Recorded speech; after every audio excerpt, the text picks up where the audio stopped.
Assalamualaikum warahmatullahi wabarakatuh. Selamat pagi kepada semua peserta webinar Low Carb Malaysia 2021. Ini adalah kali kedua dan terima kasih kepada penganjur yang telah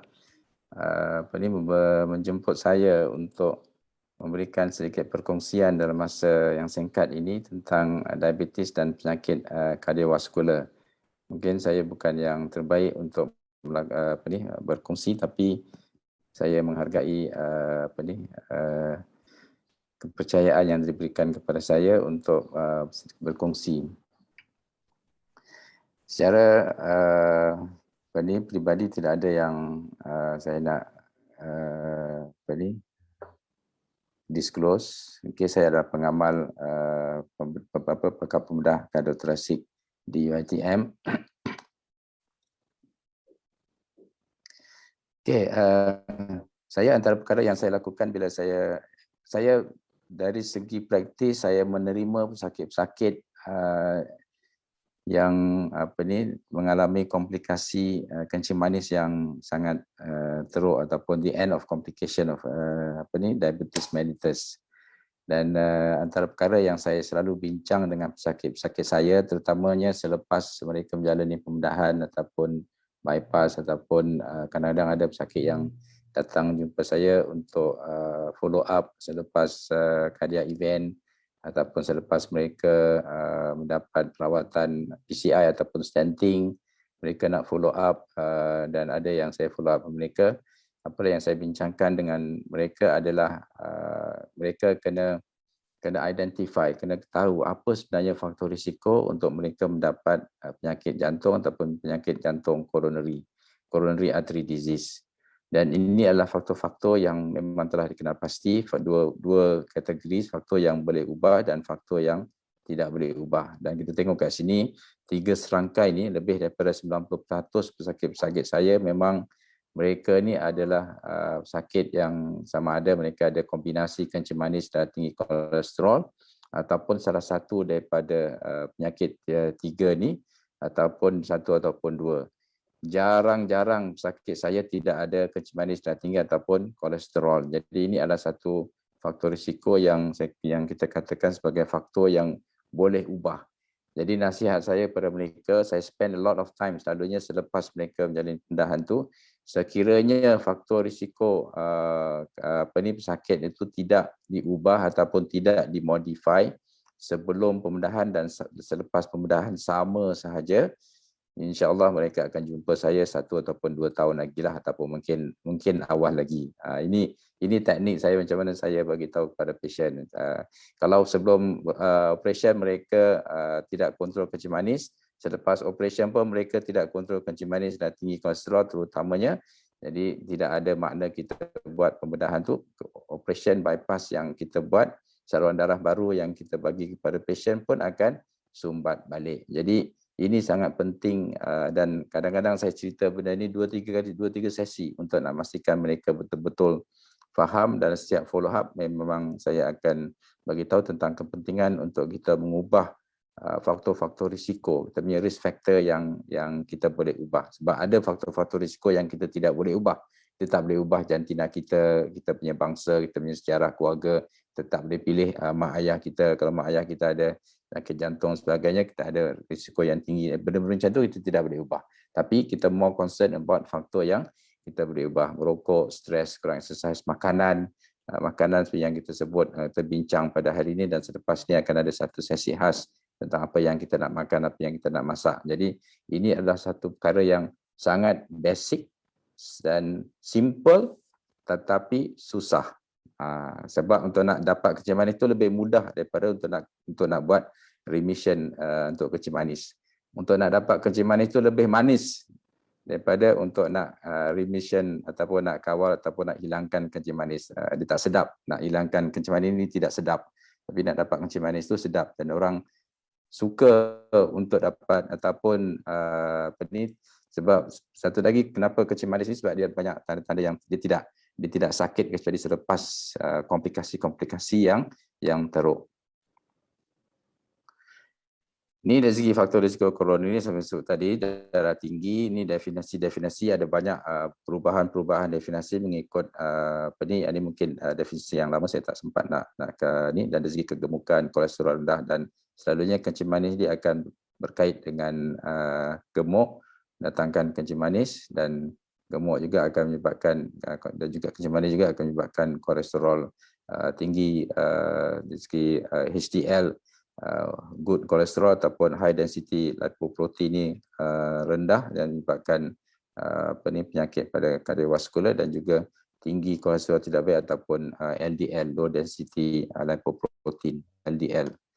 Okay, dan antara kesan kencing manis ini adalah tahap glukos tinggi dalam darah yang menyebabkan banyak komplikasi ataupun event ataupun perkara-perkara yang tidak baik, yang tidak sepatutnya berlaku dalam saluran darah kita. Dan semua yang berlaku, proses-proses yang berlaku dalam badan kita ini adalah satu proses yang perlahan, tapi adalah satu proses yang berterusan selagi mana kita tidak mengawal paras glukos dalam darah kita.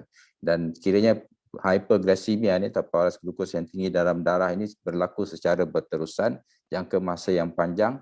Jadi proses patologi yang berlaku dalam badan kita akan berterusan, dan dia akan menyebabkan apa ni, komplikasi-komplikasi yang susah untuk nak kita reverse.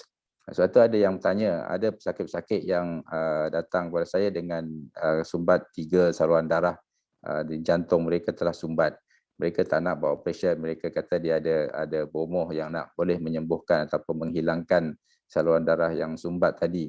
Saya kata pada mereka, selalunya pengalaman kita ataupun pengetahuan yang ada pada kita, bila saluran darah koronari itu telah sumbat dengan aterosklerosis ataupun plak kalsium yang tinggi dalam saluran apa ni, jantung tu, setakat ini tidak ada yang dapat mencairkan ataupun menghilangkan balik.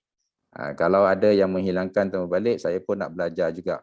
Sebab saya pun kalau ada teknik untuk nak menghilangkan balik saluran darah jantung yang telah tersumbat tanpa dengan makan ubat atau sebagainya, saya sebab pengalaman saya daripada saya tunjuk dari segi apa ni, kalsium calcified artery, coronary artery itu memang almost impossible lah untuk benda tu berlaku.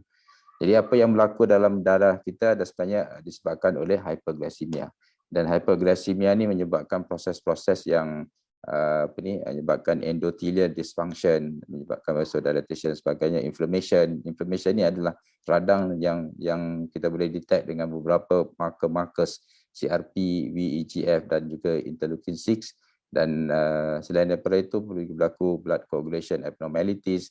Bila blood coagulation, darah, pembekuan darah yang abnormal ni di dalam darah ni akan aktifkan apa ni, neutrophil, platelet activation factor ni. Ini adalah punca-punca kenapa berlakunya apa ni, nidus ataupun tapak-tapak asal untuk tapak-tapak awal untuk berlakunya proses atherosclerosis di apa ni, di support ataupun disumbangkan ataupun apa ni, contribute dengan endothelial dysfunction dan juga inflammation.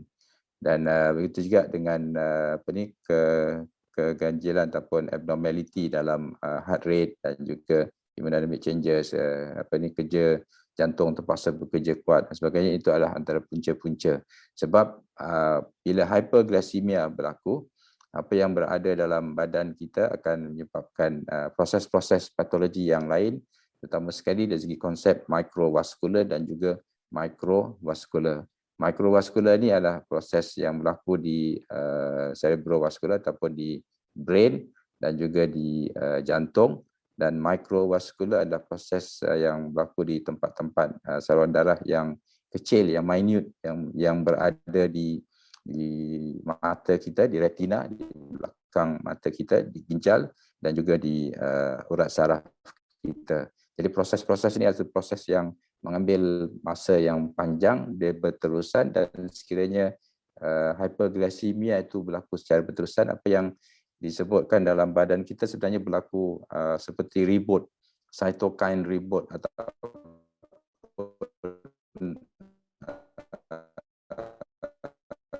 toksin. Dan racun, toksin yang menyebabkan proses-proses patologi ataupun proses-proses yang fisiologi yang tidak betul ni, dan menyebabkan banyak komplikasi, dan jika bila proses itu berlaku di dalam jantung, berlaku penyumbatan darah dalam jantung, saluran darah ataupun darah tidak dapat mengalir dari saluran darah yang sempit di bahagian jantung disebabkan oleh atherosclerotic plaque ni. Dan perkara ini selalunya akan lebih ketara dalam keadaan sakit, memerlukan bekalan darah yang lebih daripada biasa. Contohnya semasa dia bersenam, tengah stres kerja, tiba-tiba dia kena kejar anjing tengah jalan sebagainya, ataupun lift rosak, dia terpaksa naik tangga, dia tak pernah naik tangga, tiba-tiba hari tu dia kerja, lift rosak, dia kena naik tangga, satu tangga, dua anak tangga, dia dah mengang-mengang sebab dia tak pernah buat itu sebab jantung pada masa itu memerlukan bekalan darah, dan darah tidak dapat disupply melalui saluran darah yang sempit, dan perkara ini jika berterusan, sakit akan menyebabkan sakit itu sakit, dan sakit itu sendiri adalah disebabkan saluran darah di jantung tadi itu yang mati ataupun iskemia ataupun infarction. Jadi ini menyebabkan kenapa komplikasi yang sangat seriuslah tentang jantung. Ini adalah dari segi depiction ataupun ilustrasi jantung, dan jantung ni kita ada dua saluran darah yang penting. Satu adalah saluran darah di sebelah kanan, dan ini adalah saluran darah di sebelah kiri.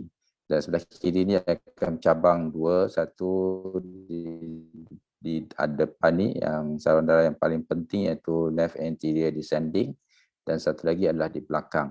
Jadi bila berlaku penyumbatan pada saluran darah disebabkan oleh sama ada darah beku ataupun kolesterol plaque ni, ataupun disebut sebagai atherosclerosis. Jadi bekalan darah yang di bahagian depan ni, di hujung ni, tidak akan dapat bekalan darah yang mencukupi, dan darah tu membekalkan oksigen dan juga nutrien, tenaga dan perlu untuk metabolisme dan juga muscle jantung tu berfungsi. Jadi bila ini berlaku, jadi dia akan menyebabkan dying muscle. Inilah ilustrasi apa yang berlaku dalam darah bila dalam keadaan normal blood dan juga high blood glucose. Jadi kita tengok bila keadaan ini berlaku, itu yang menyebabkan proses yang saya terangkan tadi, berlakunya inflammation, berlakunya kerosakan kepada dinding saluran darah ini, dan bila dinding saluran darah rosak ataupun tercedera, dia akan activate platelet activation, dan akan berlaku kelompok longgokan mediators dan juga platelet activation blood clot. Ini yang disebutkan tadi tentang macam mana sebenarnya apa yang berlaku bila hyperglycemia ni sebenarnya berlaku storm, ribut dalam saluran darah kita, dan ribut inilah kita boleh bayangkan ribut taufan, banyak benda yang akan pecah kacir, cedera ataupun rosak, tumbang, runtuh dan sebagainya. Sebenarnya benda itu berlaku dalam saluran darah kita, dan kecederaan dalam saluran darah itu menyebabkan kadang-kadang berlaku tapak awal untuk atherosclerosis. Ini adalah tanda-tanda hyperglycemia. Saya rasa kita dah tahu pasal benda ni, terutama untuk sakit-sakit yang ni, antara perkara yang ni kadang-kadang hyperglycemia itu menyebabkan kita letih, karbo, terdahaga yang teramat sangat.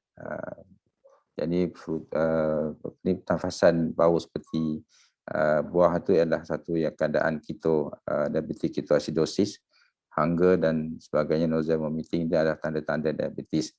Ini yang disebutkan tadi itulah yang apa yang berlaku proses bila kita consume carbohydrate diet ni normal. Dalam keadaan normal, insulin akan membuka pintu untuk sugar tu ataupun gula tu masuk ke dalam sel dan digunakan di dalam sel.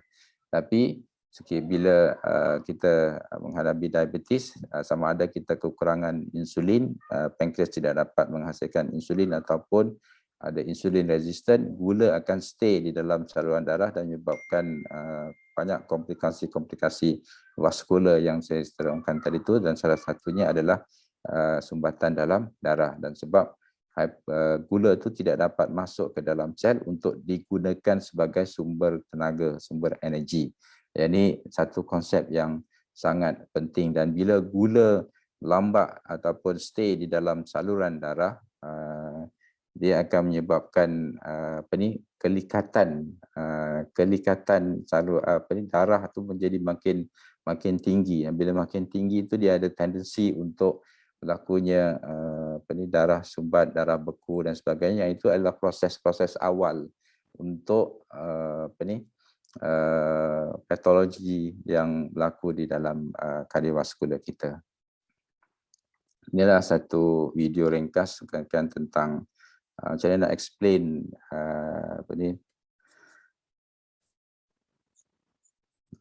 atherosclerosis.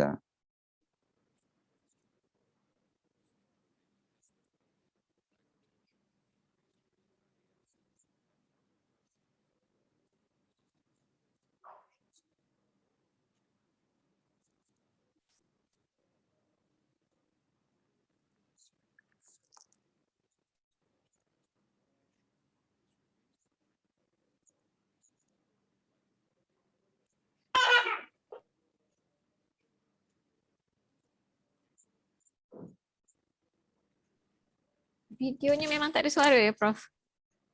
Hmm? Video memang tak ada suara ya? Oh, I dengar very clear. I tak dengar ya? Tidak kedengaran. Boleh dengar? Dengar sikit. Kok lagi sikit katnya. Right, okay. Smooth muscle cells, both of which are associated with thrombosis. Diabetes is considered a prothrombotic state, which can lead to an imbalance in atherosclerotic lesions and plaque instability. Diabetes-related atherosclerosis increases the risk of cardiovascular disease, including myocardial infarction. Jadi video tadi sebenarnya explain proses yang berlaku untuk atherosclerosis. Sebenarnya yang ni saya nak explain daripada video tu tadi. Ini normal saluran darah. Bayangkan ni adalah saluran darah yang normal, dia licin dia punya wall dia. Bila berlaku hyperglycemia saluran darah yang sebanyak dengan glukos yang tinggi, ada 4 proses yang berlaku yang saya slide awal tadi tu, iaitu abnormality dengan endothelial cell. Endothelial cell itu adalah dinding di saluran darah sini. Kemudian inflammation, kemudian ada platelet activation dan juga perubahan dalam hormon tu. Itu yang menyebabkan proses pelonggokan ataupun atherosclerotic plaque tu. Dan proses ni mungkin daripada peringkat sini kepada peringkat sini mungkin ambil masa yang lama. Dia tidak berlaku secara instant. Dan ini adalah terminologi dalam medical yang memang telah dibuat banyak kajian berkaitan itu. Tapi the end result adalah yang ni lah. Saluran darah ini adalah considered as a atherosclerotic plaque. Dan bila atherosclerotic plaque ni kadang dalam keadaan tertentu, kita boleh bayangkan jantung ni dia keadaan adalah satu masa yang sentiasa bergerak. Jadi dalam keadaan saluran darah ni berada di permukaan jantung, dan bila jantung bergerak secara tidak langsung, saluran darah ini juga akan bergerak. Jadi akan ada sentiasa pergerakan. Dan bayangkan kalau atherosclerosis ini ataupun plaque ini, ketika jantung itu bergerak, dia rupture. Jadi bila dia rupture, sebahagian daripada rupture plaque ni dia akan pergi ke tempat yang lebih jauh ataupun saluran darah yang lebih tinggi, yang lebih kecil. Dan bila ini berlaku, kadang rupture plaque itu akan menyebabkan saluran, kalau kita tengok ni mungkin ni sumbat dalam berapa 50 ataupun 70%. Jadi sebahagian daripada atherosclerotic plaque ini rupture, dia akan migrate ke tempat yang lebih kecil, dia akan menyebabkan mungkin 100% blockage. Jadi saluran darah ataupun bahagian masa yang di hujung daripada plak tadi itu tidak akan mendapat bekalan darah, yang masa itulah berlakunya heart attack ataupun severe chest pain. Ini adalah contoh pasien yang saya biasa buatlah, dan hampir keseluruhan pesakit saya macam inilah. Ini pesakit yang diabetik, dia ada lemak dan sebagainya, dan memang rutin sebelum kita buat pengudahan kita akan buang lemak. Dan ini adalah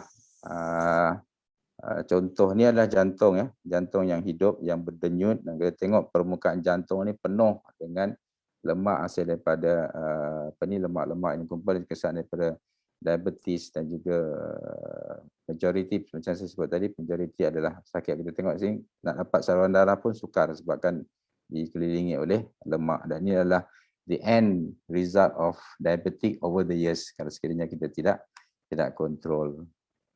Dan dari segi conclusionnya, diabetes, serangan jantung, stroke, kegagalan ginjal kidney, dan juga gangren setengah-setengah tempat yang berlaku.